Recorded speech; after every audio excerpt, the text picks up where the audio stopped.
Hello again, and welcome back to Teacher Time, the Bill of Rights Institute's bi-weekly or semi-monthly show meant to be an interactive discussion for teachers of U.S. history and civics and maybe humanities in general, where we take a look at big questions throughout the episode, but mostly want to interact with you about lots of different things. I'm one of our two speakers, Gary Coletti. I'm a director of programs here, and with me, as always, is Liz. Liz, do you want to introduce yourself? Hi, everybody. I'm Liz Evans, and I am the Regional Programs Manager for the Bill of Rights Institute, and I am based in sunny, wonderful Arizona. I know. It's nice that you mention it when we speak. That's good. It's good. It's actually not too bad here. It did snow earlier in the week, but we're here. And hello to Melissa, who's excited for Teacher Time. Melissa, we hope some questions and ideas that come out throughout today's episode happen. Again, this is meant to be a live interaction, so whatever comes up that we can do, we'll be going in and out of our chat that happens if questions happen. Today's big question, Liz, that we're going to be talking about is about how do we explore the, quote, full stories of history with students. So it's a lot.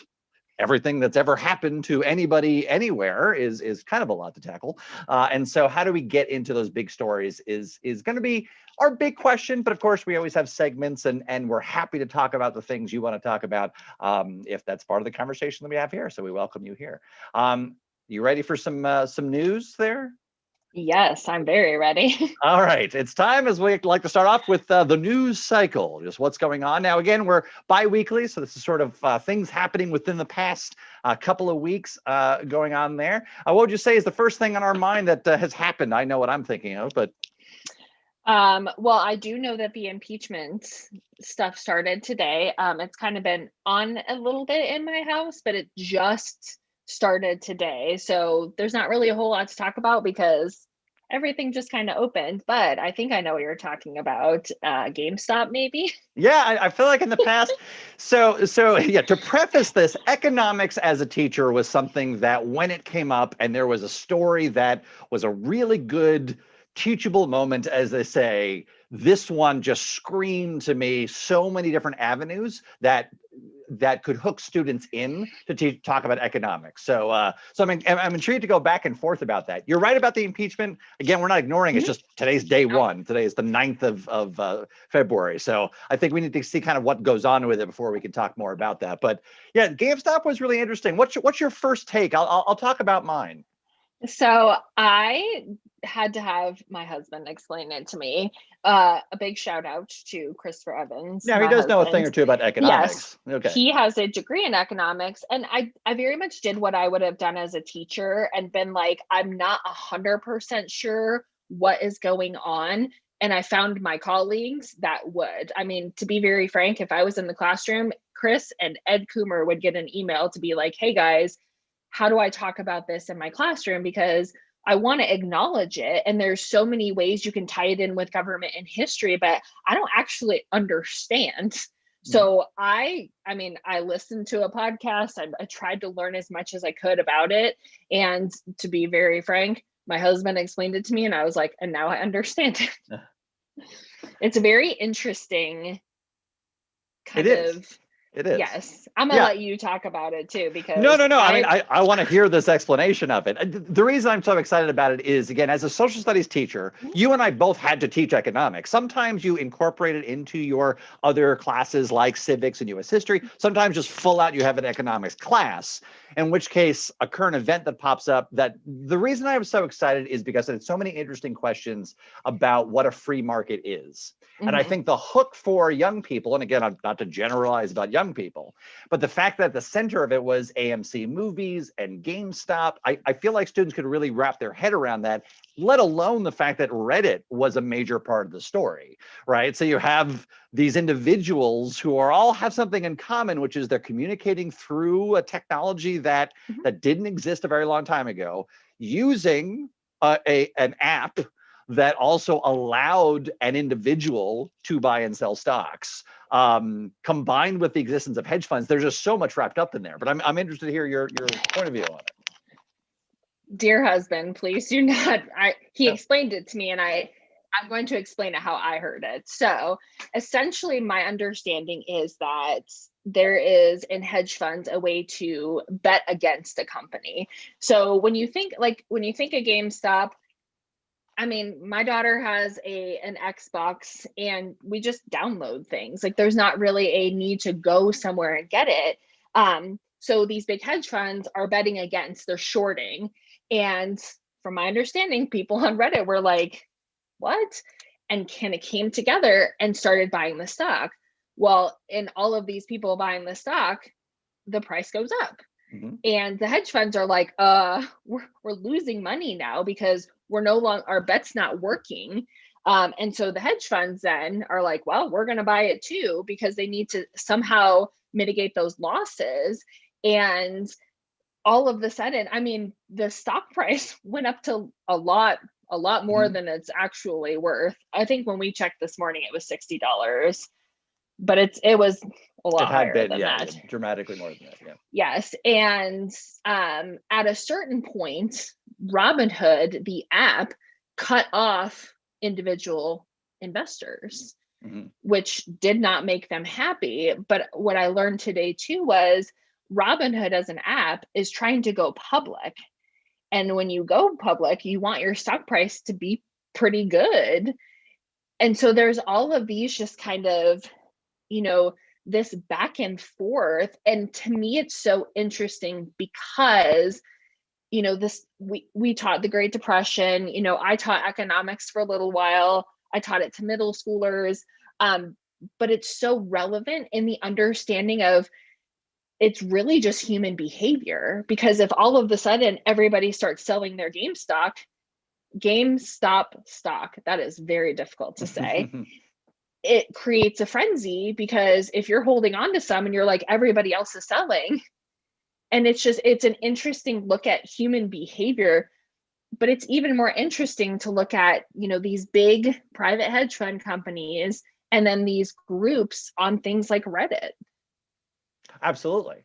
Exactly. I think that's it. I keep going back to the teachable moment part, because the cast of players in this is lots of individuals, but not individuals who were just randomly deciding something, right? There was some sort of ability to communicate. Part of me thinks, why those companies, maybe those resonated particularly, maybe there was something in that for some people to say, like, I care about this company that's not doing very well. You can actually change. And you said value. That's interesting, right? Like for young people to think, like, what determines the value of a company? Is it because it's selling a lot of video games, or people are going to the movies more? Or is it because of people investing, believing in it, like that whole thing? And then, like you said, hedge funds, which are also comprised of private individuals, but again, and there's regulations there for them, but not for individuals. And then you've got the company that is allowing stocks to be purchased by individuals in some cases, but then wasn't, but then was again. Like there's so many pieces to it that to question the idea of value, to question how the stock market works, and to question just the concept of free market for a young person, I think this was such a powerful current event for that. Well, and the fact that you can bet against a company, like that's the whole point of shorting, is you can bet that a company is not going to do well. And that's kind of, I mean, when my husband was explaining it, I'm like, again, my very teacher brain was like, that's not very nice. But I mean, if you think about it, some of the companies that it was talking about, it's like, man, I couldn't even tell you where one is around me. Right. A GameStop or an AMC. So it's such an interesting look at how that all works, because I think a lot of times students think, or I mean, even me as a teacher, I thought like, stock increases as the value of the company increases, but it's so much more complicated. And it's so interesting to think that a group of people that came together on Reddit created this, huge situation. Absolutely. And it comes up in multiple classes too. I mean, the idea of investment stuff, world history classes tackle them, as you said, economics classes. So it's just such an applicable thing to I would argue, spark curiosity in a very natural and organic way.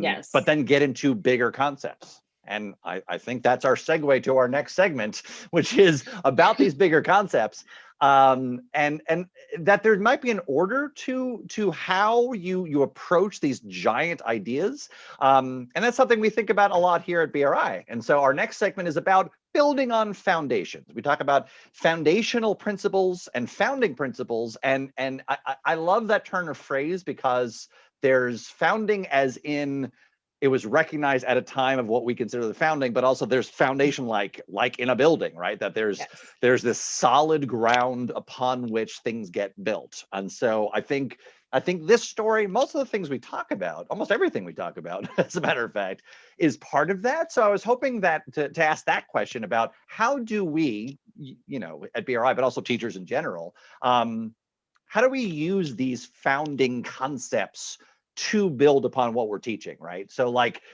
again, if we're going to use our opening here, if I'm getting into the idea of this story, bringing up free market principles would be something that you would need to have established already in class for that to make sense, or if it hasn't already, that to bring it up, or that kind of thing. So let me toss that question out there. How do you build upon big principles, big ideas in your class? I mean, oof. Big question, I know, sorry. Yes. I mean, it's almost setting the foundation for students too. So when we look at ours, and you've kind of talked to me and taught me about how the ones that we use at BRI build upon each other. And so these, just understanding the principles are, because one of them that is a founding one for the Bill of Rights Institute is equality, but students need to understand what that means and how we can apply it, if that makes sense. No, absolutely. Like, it's a big enough thing. You're right, exactly. That you can't just be like, you've memorized the definition somewhere. Now, if we understand equality, then you can understand, what democracy is and consent of the governed. And it's more like you have to keep revisiting it through the whole year. First of all, how you even tackle something like equality. You have to, though, right? I mean, you have to kind of get into it, yes, in the different way that it is. And once you have a foundation of like, human beings have this inherent equality, then you can take a look at choices and things that have been made. And then upon that built, like, okay, in your mind, you think about, this is going to sound crazy, right? I'm imagining right now, and I'm very curious about our listeners out there, and I hope you jump in on this one too. Like when I say, like equality, in your mind, for some reason, for me, it's like two individuals, right? Who are like, oh, okay, in my mind, the image I have is that. But then how do you multiply that by 350 million people, right? So then there's this sort of like, well, kind of structures emerge that are built upon this. All right, if we say that different human beings have equality to each other or with each other, then there's some kind of structures that have to, I don't know how to say that, like support that, like their sovereignty, right? The individualism, but also the equality of others, right? And then on top of that, okay, now you have structures. Those structures themselves have power, right? So then what's the scope of the structure that doesn't violate the individuals, right? Because that's often a concern that happens, right? Well, let's say the structure is something we call the government, right? What's the scope of what is something they really can and cannot do? And again, already I'm using the term they, right? As if it's external and it's not just other people who have the same equality as you do. What are the rules kind of built on top of that? And then how do we get back to the fundamental rights of an individual? So that's sort of how we build them up, right? How do we deal with the just large numbers of equal individuals is how we take a look at how government and systems work in general. Well, and even looking at, when we look at, again, we're looking at equality, and I always think of the Declaration of Independence and how things have been promised that, yes, have happened, but also haven't. So understanding this founding principle, now we can dig a little deeper into times that it hasn't lived up to that promise. Or, when you say the government can and can't do this, well, when have they done things they shouldn't? And how does that set a precedent? And then how can we kind of circle back? Because I think one of the things when you were speaking that I was thinking of is, freedom of speech, because it comes up so much. And I feel like that's come up just a lot in our work. But what does that look like? And how does it look different in different times in history? And that's why I like that kind of foundational thing, because yes, all of these things have happened, but let's come back to the foundation and talk about it from there. And I think for me as a teacher, it always just gave me this firm base, because history is very complicated and there are so many different stories and so many lenses for us to look at, that sometimes it's nice to come back to that base and talk about it. Because really the hope is when students leave my classroom or they leave either their secondary education, they have enough of a foundation that as things develop and happen, they can kind of come back to that.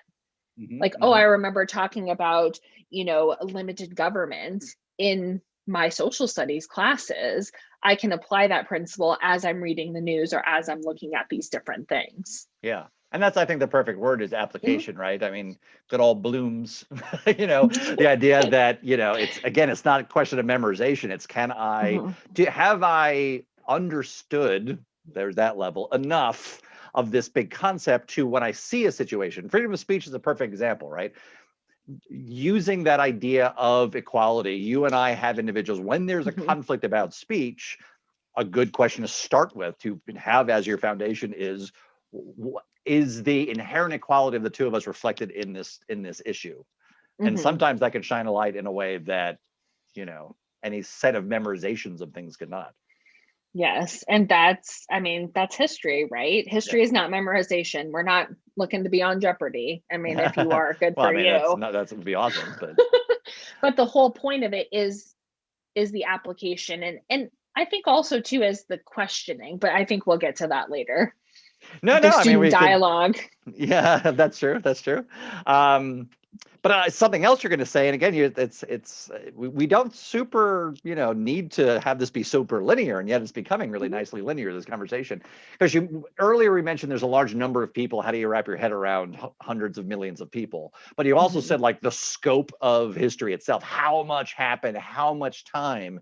And when teaching, right, how do you wrap your head around all of that? I think that leads kind of to an area we wanted to go into, which is this segment, which we call counterpoint. So it's almost point counterpoint, which again is not at odds, but I think we both have our own premises on the same subject. And I think you had a point, a premise that you wanted to share that we thought we would chat about. I think that there is no way to cover everything. I think that a full curriculum is a myth. And I think that because I'm thinking about all the years I taught US history or taught government or taught econ, I even taught world history. You can't teach everything. And it is, I was 17 years in the classroom. There are so many times I thought, man, I wish I could go back and teach this differently, or I've learned this new lens, or I've seen it a different way, or new stories come out, right? Even my understanding of George Washington has completely shifted and changed because I continue to learn things. And so it always made me, the year I taught AP US history, it stressed me out because I was like, I have to teach all of this stuff. And then I kind of stepped back and was like, what lens am I teaching this through? And I'm not going to be able to do everything because that doesn't exist, because history is so big and it's so much, we've talked about it. Two people can be at the same event. So for me, 9/11, I'm with my roommate, we're in college. We're both sitting there watching TV in Northern Arizona University.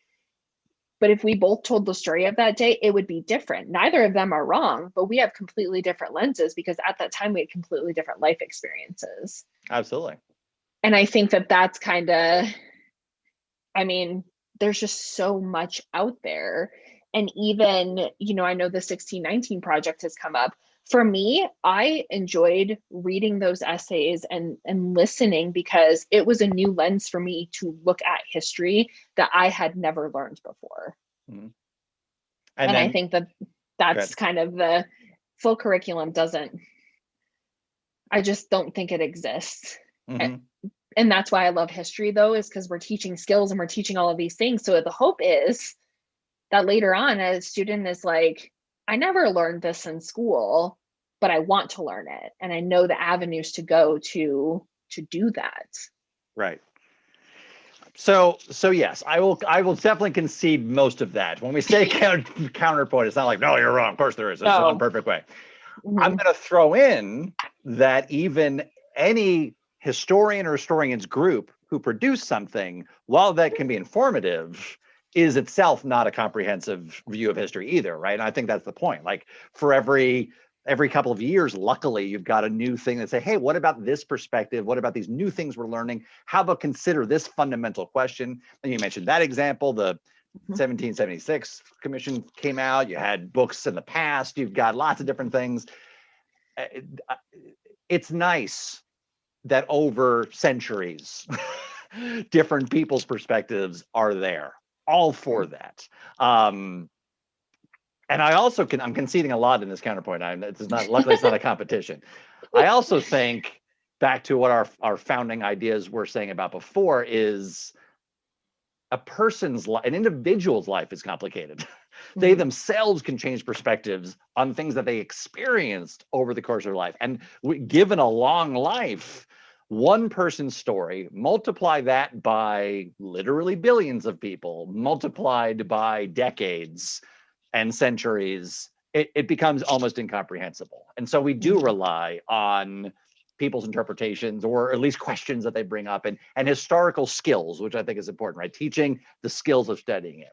My only counterpoint, and this is based on what you were saying earlier, which is like what you strive for, like with equality, is I will concede, there is not, in my opinion, a one singular, perfect, comprehensive, day by day, this is what history is and should be taught in this way.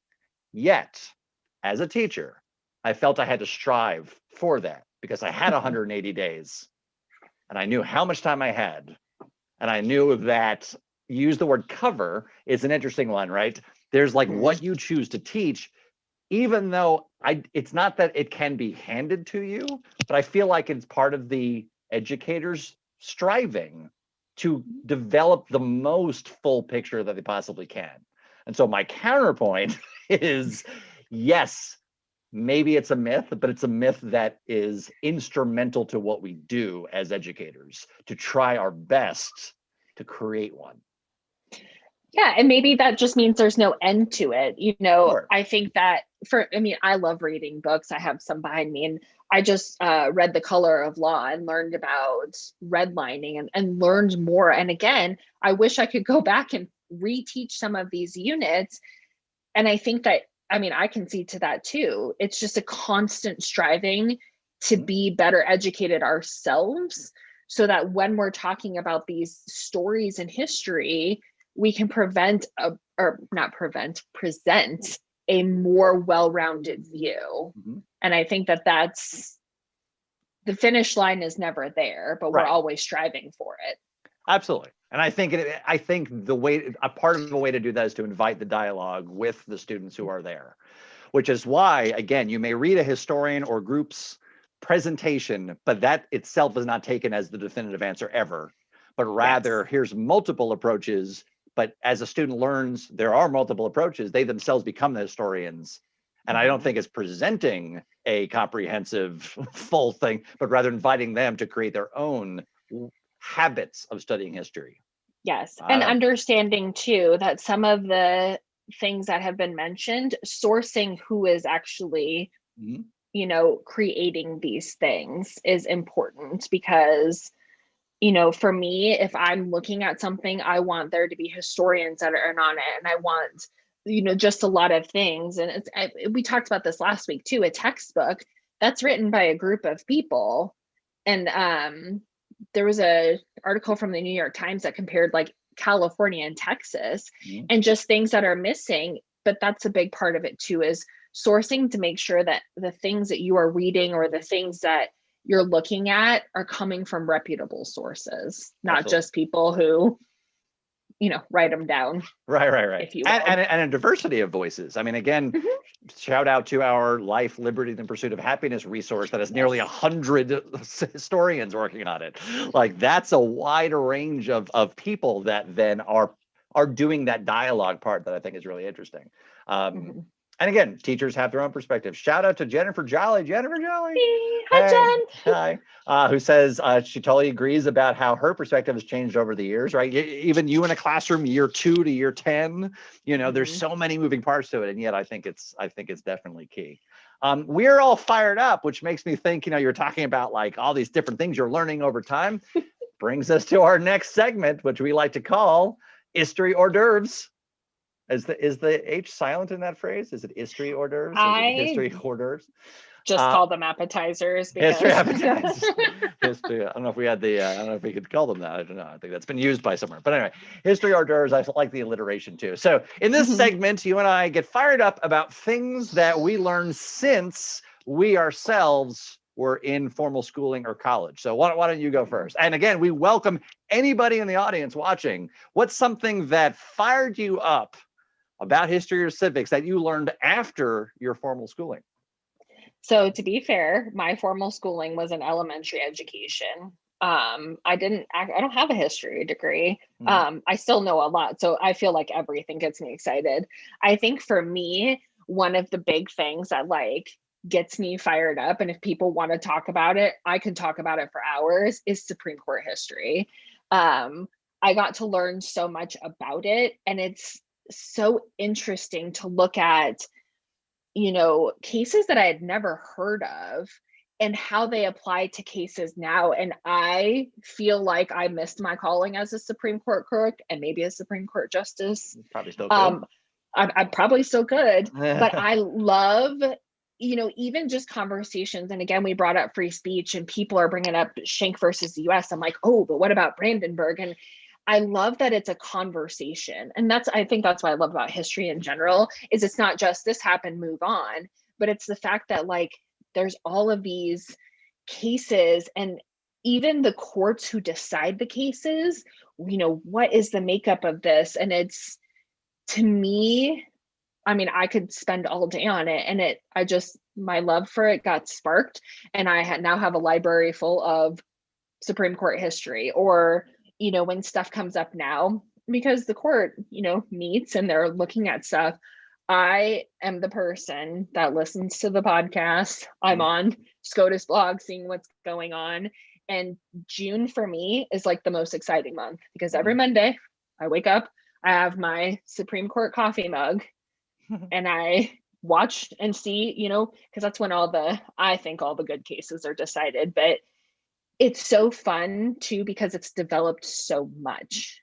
When we look at the court back in the 1800s to the court now, it's just so wildly different. So I'm going to stop talking, because I could honestly talk for hours. But that's the point of the hors d'oeuvres. And again, this is a segment we'll keep coming back to. This is not the definitive. I think we'll find lots of hors d'oeuvres to snack on over the course of this. You were mentioning before there, are you talking about, is it Oye, which is the one that actually you can listen to and they show who's talking? Yes. Yeah. And my students now are like, oh, we did Moot Courts in class. And I think that my kids liked them so much because I got so excited about them. And because I was like, there is not definitive answers here, because we're interpreting the Constitution, which can be interpreted in different ways. And I love this. This is going to show how absolutely dorky I am about it. I love watching it on Oye. You're not actually watching the court, but you can see who's talking. And last term, the fact that they live streamed the arguments, I was in heaven, because I'm like, I feel like I'm there. And I've been to the court. I was there the day that they decided Whole Woman's Health versus Hellerstedt, which was very interesting to be in court and then leave and see both sides protesting. My Google Chrome, if I type in an O, the first thing that comes up is Oye, and it's like all of the different things. Yeah. But that, I mean, I love that. Yeah. And my daughter actually today, she is wearing the Women of the Supreme Court shirt. Hey, there you go. So hopefully she will be as in love with this as I am. Sure. Yeah. She's Again, a fourth grader now. Yeah. She might not care. There's access to that. I mean, like you said, I mean, not everybody in the past, not everybody could make it, things like this. It was maybe you'd read about it. There's a perfect example of what we're talking about with history. But now that, I mean, and again, the beauty of them is there's a time limit on arguments. I mean, you can easily digest an entire thing and really see exactly what they're saying, make your own decisions about it, kind of listen to the way they construct. I mean, that's a lot. We often talk about when we do PD that like, here's all of history, you have 45 minutes, kind of thing. And so like, that's what Supreme Court arguments often are like. I have a Karina Ray. I love SCOTUS history too. Great place for questions about founding principles.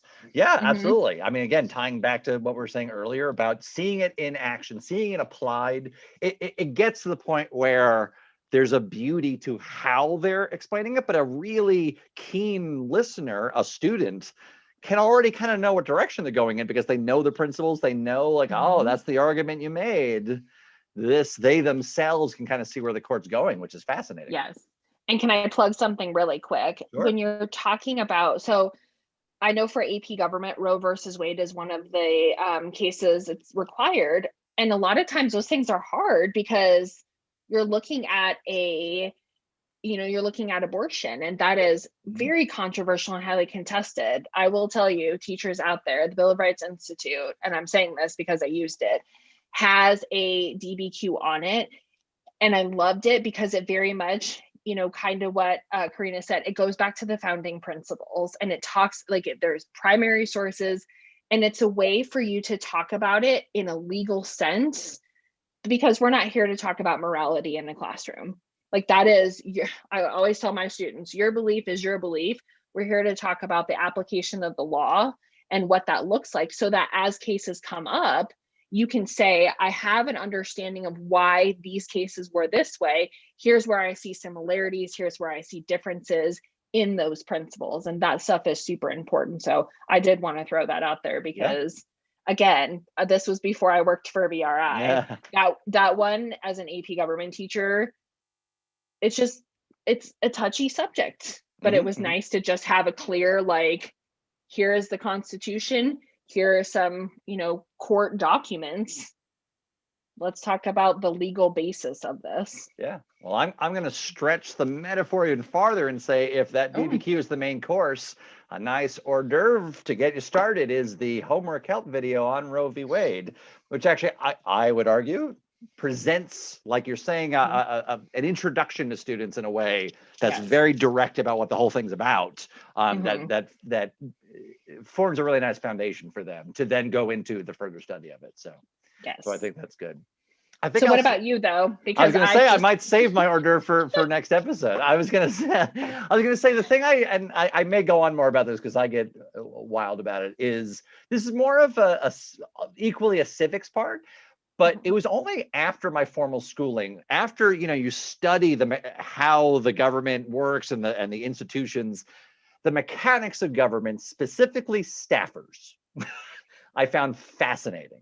Now, full disclosure, I never was one. I've never worked on the Hill. I never had a job in it. But after college, being introduced to the fact that in these institutions, you've got hundreds and thousands of young people, generally also some older people from all over the country, every state and territory, who are running around, who are incredibly knowledgeable, who research, they any policy thing, they booklets and folders, and the intensity of this clockworks of the government that I think, look, it's great when you have a poster that's like judicial, executive, legislative, but that belies all of the people in there who are like every day getting up early and going to bed late and working weekends to like the complexity of what goes on watching the news right now, how many other people are involved in anything that you're watching at a given time having to do with civics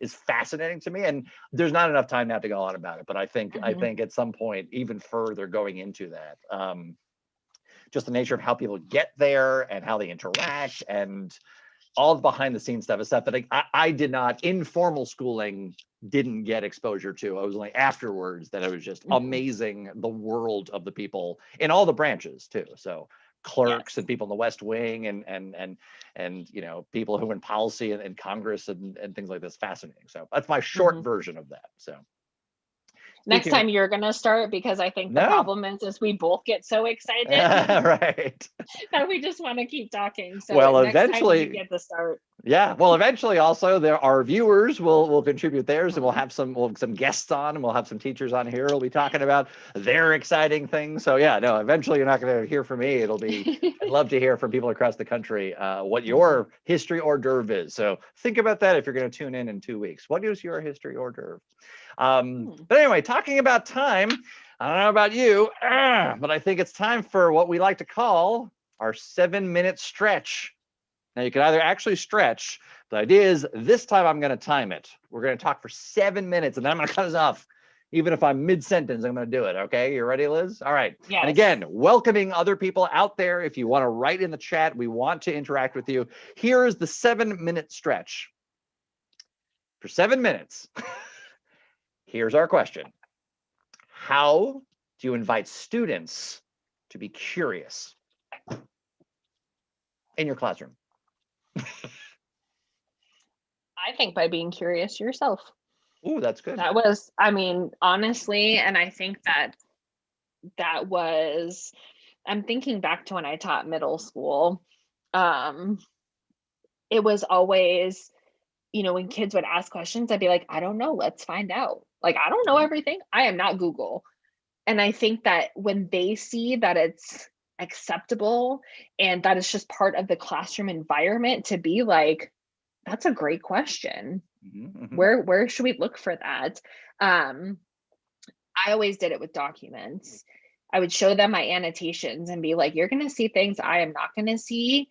Let's talk about that. Like, my letter, the last one I had open was my letter from a Birmingham jail and how many different pen colors were used, because it was whatever pen I had with me at the time. And when they would, say something, it's like, I never thought of that. That was, for me, how I did it, is by myself being a very curious individual.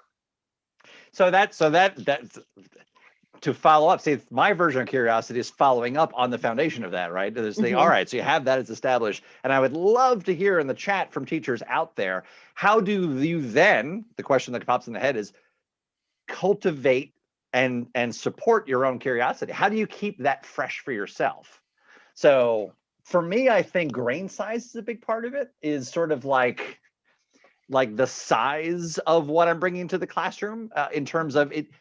It's enough that they can go somewhere with it, but not so much that your own curiosity dominates the conversation, right? So so provoking them, like a document's a great idea, or a visual or something like this.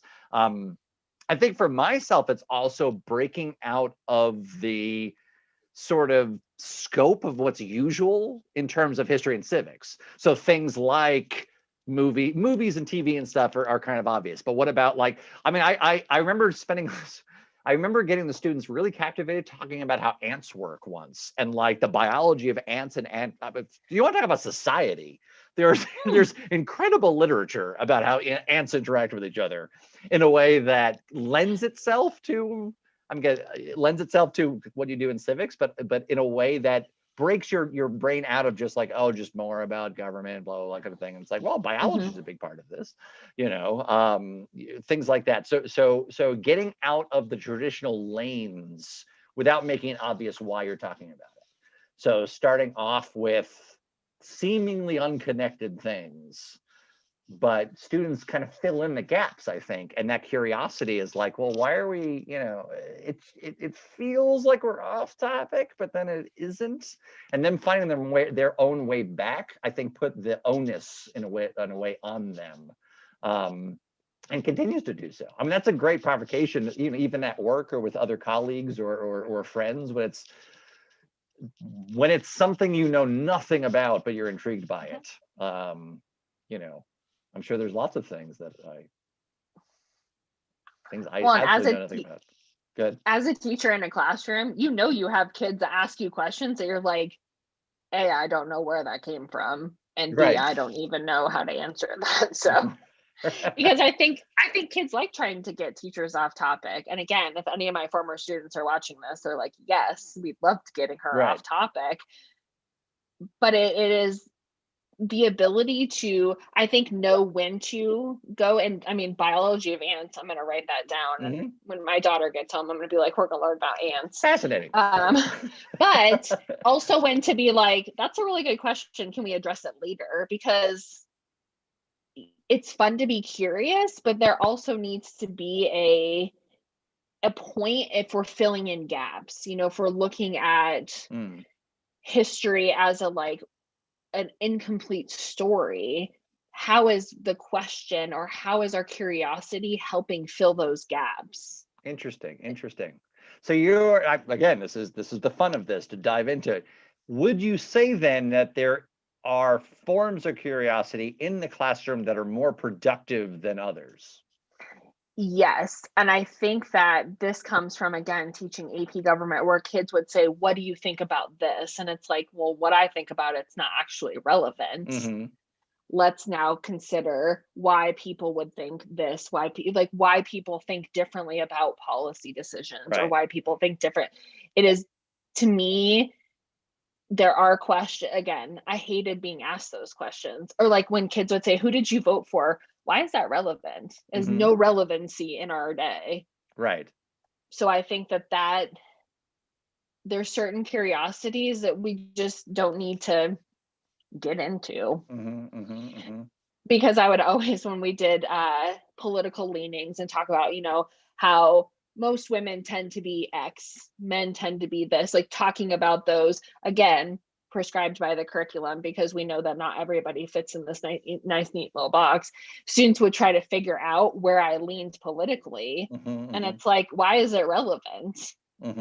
Because again, people have different life experiences, and you could look at somebody who fits all of these in this column, but they're actually the other way because they've had this life experience, or because whatever else. Mine is not relevant in a classroom. My opinion is not. And again, that was my classroom, because I knew my students in my school. I never really figured it was a curiosity to be continued. Yeah. Well, so again, here's another like seemingly abstract thing that actually applies to what we're talking about. Improv. Had an improv class. We did improv in the school that I taught at. The skills of that are interesting, because it's, to me, when you say that, what I hear is, if you're talking about curiosity, it's something that needs to catch fire, right? It's something that needs to, like, you need to fan the flames of learning and curiosity. And you're answering something is actually, it's not that it's too personal or whatever. It's that conversation, that fire kind of ends because they asked you and you answered it, is different than whatever drove them to ask it, to feel comfortable enough to ask it. That means they had a culture in the classroom. They felt that they could, which is actually a good thing. But from an improv point of view, they're sort of like, all right, you have this question. How does one develop their point of view? What is it about? Why does it matter what my thought is compared to someone else? How do you think I got? Like, then you're like fanning the flames of this curiosity in a way that's different than like, oh, I think this because of this. That goes back to what you were saying earlier about there being a curriculum and an answer to things. And that isn't what continues the conversation going. So I think that in itself is an interesting way to continue curiosity, is to continue the conversation with your own curiosity, rather than just answering things by having answers as a teacher. So yes. And I would always talk about my dad. My students loved listening. Hi, Dad, by the way. My students love listening because my dad is an interesting person, and he doesn't fit in a political box. And it was just having those conversations of, I just called him Chuck because they thought it was like the funniest thing ever. But it was always that, well, let's look at somebody else, because again, I'm not really comfortable with looking at me, because I'm here to facilitate learning, not to. There you go. do anything really else. So That's right. And I'm getting word that was 7 minutes. My oh God, that goes fast. That was our 7 minute stretch. Let's not have the conversation end though. If you out there are watching and you have your own ideas or questions about sparking curiosity, we can keep talking about that in future episodes. But can you believe it, Liz? We're coming up to our last section, and that, of course, is always our mailbag. Well, of course, it's a virtual mailbag. It's not an actual bag, although you could mail us things if you'd like. But these are questions that come in. I'm going to put up at the end ways to get in touch with us. Real easy, hashtag BRI teacher time on any of our social media can do that. Hashtag BRI teacher time. This is a question that comes from Haley. Here's the question fully, and then I'm going to kind of paraphrase it just for the interest of time. It says, when you teach students that learning about history is subjective to an extent because history is written by the, quote, victors, how do you still emphasize the importance of history? So if I can summarize, and again, I don't want to speak for her, but this is her question. How do you emphasize the importance of history, parentheses, considering that it's written by human beings who have their own perspectives? I think it's, again, it goes back to the curiosity of it. It is understanding that, you know, it's the old cliche, history repeats itself. Well, how is it repeating itself? And who are the people that are writing it? And why is that relevant? Because I think a lot of times we do. I mean, I very much learned textbook history as a student. And the more I discovered and learned, I feel like the more rich my life was just in general. That's why I think that everybody should study history. Yes, it's written by the victors, but there are so many good primary sources out there of people who weren't the victors. Like one of the things I'm thinking of is Korematsu versus the United States. There's so much with that. And the United States won in that case, but it's still important to learn. And it's important to understand the dissent in that case, as I'm wearing the dissent collar. I think that it's just a curiosity in what those victors say about history is not the definitive history. It is a portion of history. I don't know. What do you think? First of all, I think yes. I also think it's interesting. I think it's a classic idea, that idea of victors, right? I almost want to interpret it as history is written by the people who write it, right? So like there's a lot of history that isn't written by people who went through things. And to some extent you have to, right? And to some extent you have to have those primary sources. You have to rely on what people did. I think my response is also we are growing to support students, and I think we always have, but I think we're going to focus in our conversations here too, the skills of being a historian beyond what has already been written down and what's kind of already there. How do modern historians write new things about stuff they weren't there for? Well, they can. It's an important skill. And I think that's what emphasizes is a young person, it's never too early to start developing. How do you find the things? I mean, there'd be no archaeology, right? There'd be no prehistoric study in history if you only relied on versions of things that were recorded. Now, of course, this is not dismissing obviously it's great to have recorded versions of people who are eyewitnesses to things. But historians do a heck of a lot more than that when they do their job. And that's a huge task in how do you study history from lots of different perspectives. I mean, learning from, if we're talking about thinking outside the box, I mean, there are historians who are amazing evidence based on architecture, amazing evidence based on foodstuffs, amazing evidence based on, and I'm not even talking about thousands of years ago, I'm talking about recent history and saying like, there's evidence here that I as a historian can interpret the past that goes beyond what materials we thought we had already to study those things. How many lost documents have been found? Amazing lost documents from important historical figures in the past couple of years that have been discovered in libraries or collections or things like this that are just popping up for historians to use. So I think that's my part of it, is the defining what is available to historians is a very wide array of things, and emphasizing to students that you can dive into lots of different ways to study history just thinking creatively, I think, is my answer to that one. Yeah. Well, and we all have a history, right? You hear stories about your grandparents and your great grandparents. And I actually just got an artifact from my grandmother. My Oh, grandfather is a Korean War veteran. I actually have it here. My mom wrote down the story, but my grandfather took this with him when he was overseas, and he brought it back home. And then my grandmother put it in her car because she was like, he came home, he was safe. This is something that's important. And again, I'm hearing from her. I can't hear from my grandfather. Unfortunately, he's passed. But we all have little histories, and that's the fun thing. And that's, you know, even our interpretation of like these events, because I'm sure this will get passed on through the generations and mhm. the story will change a little bit. But history is, I mean, I'm preaching to the choir here, but history is important, and those skills are important to learn. And yeah, the curiosity, big time. Yeah. So thank you for that question, and we hope to see more questions. Again, you don't have to wait for the live event. When you do see us in 2 weeks live, you can ask questions then. But in the interim, feel free to reach out and ask us questions. We always scour those, and your question could be asked on our next episode or a future episode, depending on that.